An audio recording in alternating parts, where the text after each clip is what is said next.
Hi and welcome to this presentation. My name is Riisager. I'm from the University of Southern Denmark. I'm here to present our case study called Snapping Out of It, how a wearable for self-tracking assisted psychotherapy bridges the gap between thoughts and the world.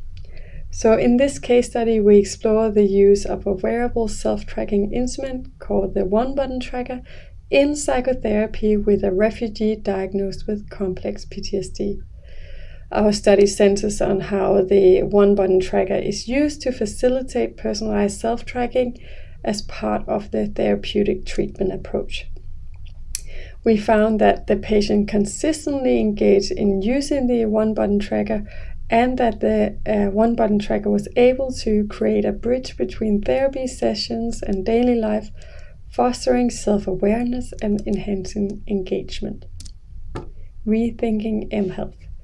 So mHealth apps are among many apps on a user's phone competing for attention. This competition presents a significant challenge in maintaining user engagement. Self-monitoring in mHealth apps also often uses predefined parameters that can lead to a sense of irrelevance for the user, posing a further challenge to engagement. So to overcome engagement challenges, we need to rethink how mHealth is being delivered and received. Introducing self-tracking into psychotherapy can help connect what happens in therapy sessions with what's going on in the patient's everyday life, giving the therapist a deeper understanding of the patient's daily life.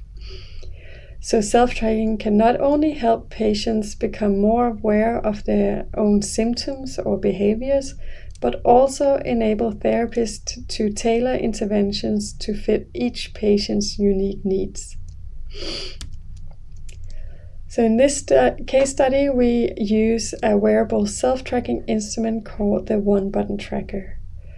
So the one-button tracker is different from traditional mHealth approaches as it places emphasis on the patient's subjective experiences rather than predefined tracking parameters.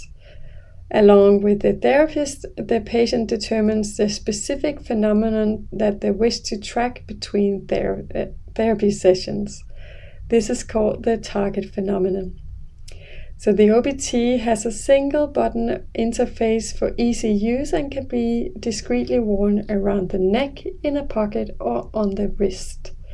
When the user presses the button, the OBT records the time and date of the button press, confirmed by the vibration feedback, eliminating the need for visual engagement. This ensures a detailed and accurate data collection. The OBT records the time and duration for each button press.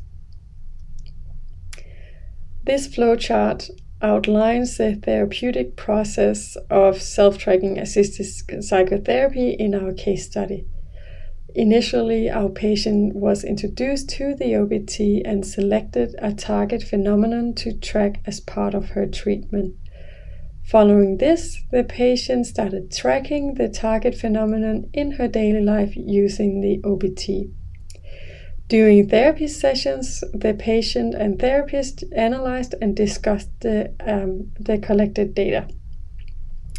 The therapist used the information from the analysis to tailor interventions.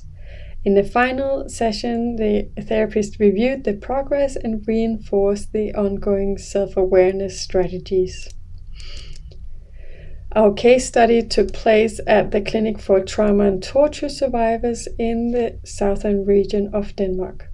This is a clinic that specializes in treating PTSD and CPTSD in refugees and veterans. The therapist was a clinical psychologist with 8 years of experience in trauma treatment. Our focus is mainly on the patient, Maria, who is a refugee in her early 30s diagnosed with complex PTSD. She was actively engaged in her treatment from December 2022 to May 2023. So, enhancing therapy with data visualization. This is our web-based data visualization tool developed to work in conjunction with the OBT in therapy sessions. The tool is designed to convert the data collected by the OBT into a format that's accessible and meaningful for both the patient and the therapist. The data here is the data collected by Maria in our study. So on the left, you see a calendar or overview of all the observations that Maria made over 92 days. Days are shown on the x-axis, and on the y-axis, the hour of the day is shown. The blue dots represents a single press, and orange dots represents 2 button presses. On the right, you see the distribution of observations made days of the week. So here you see that Maria made observations for 92 days, only missing 1 day of observations. She recorded 1,254 observations in total, which corresponds to an average of 13.6 observations per day. Maria made observations at all hours, with the majority of observations made during the evening and during the night.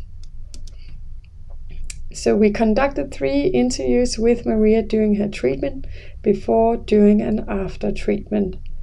Using a post-phenomenological framework to study the relation between Maria and the one-button tracker, we found 3 main themes. These were interacting with a quasi-other, a technological extension of oneself, and data as a medium for therapeutic exposure. So in the first theme, interacting with a quasi-other, Maria consistently ascribed human qualities to the OBT, characterizing it as a personal and reciprocal connection. Here Maria said, "I would say it helps the moment when you press it, but you can slip back into your thoughts. But when you start thinking that when you're in there, that there's someone's waiting for you, it's like a person knocking on a door and you have to open it. It's exactly the same, you know." So the second theme was a technological extension of oneself. Initially, Maria saw the one-button tracker as a tool, but during the course of her treatment, it became more like an active participant in her therapy, providing her tactile feedback that grounded her and enhanced her sense of control. So Maria said, "Yes, so I am as you see me, I'm here, but I can also be lost in my thoughts. But if I go and press it, it vibrates your fingers, but it feels like it vibrates your entire body, where you tell yourself, come on, wake up. It seems somehow to awaken you from your thoughts." So the final theme was data as a medium for therapeutic exposure. The self-tracking data served a dual purpose for Maria. It functioned as a tool for exploration, providing her insights into her experiences. However, it also unexpectedly transformed into a therapeutic exposure situation during therapy sessions. When reviewing the visualized data, Maria was compelled to confront her nighttime experiences. So she says, "You don't anticipate pressing it much, not at all. You believe, I definitely haven't pressed it. And suddenly all those button presses show up. I start to wonder, did I really press it that often? I can hardly believe it." The clinical implications and perspectives of our study. In mental health care, our study underscores the need for a multi-layered approach to analyze mHealth and wearables, considering both data and patient technology relationship. These wearables act as active mediators in therapy, not just tools, but as partners influencing outcomes and enhancing therapeutic process. Key to this is the subjective user experience, allowing patients to select their tracking parameters. Thank you for listening to my presentation. Thank you.